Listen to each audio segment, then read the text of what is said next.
Hello, this is Dr. Tom K. Today, let's talk about Deuteronomy chapter 2. Deuteronomy chapter 2, which actually part of that highlights God's sovereignty over our lives and over everything that has breath and the ones that do not have breath. I need to take note of these 5 points. Take them home today. Let them be of blessings to you. Number one, trust in God's plan for our lives. Now, just as God directed the Israelites' journey through the wilderness, we can trust that He has a plan for our lives and He will guide us on the right path, even to the top, in our career, in everything we desire.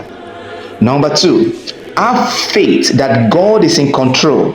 Never you lose faith, never you lose focus on God's faithfulness or God's sovereignty. When facing difficult circumstances, just as the Israelites faced powerful enemies, we can have faith that God is in control and He will provide us with strength and guidance all through the way. Number three, I will need you to look for evidence of God's faithfulness in your life. Now, just as the Israelites were reminded of God's past faithfulness, we can look at our own lives and see evidence of how God has provided and fulfilled His promises to us. Number four, I will need to recognize that God uses difficult circumstances for our own growth.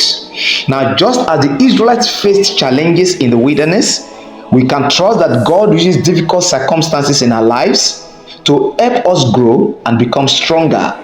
You are not going down. What cannot kill you always makes you stronger. God is faithful. Number five, the last but not the least for today, remember that God's sovereignty extends over all nations. All right? Now, just as God controls the actions of foreign nations in the book of Deuteronomy chapter 2, we can remember that God is sovereign over all nations in our present day lives and trust that He will use them to accomplish His purposes in our lives. I want you to know that God is indeed a good God, and that is why my personal slogan is that God is with us. No matter what, have it in mind that God is with us. I will need to remain blessed under the atmosphere of God's presence. Until I come your way, this is Dr. Tam K. Shalom. Remain blessed.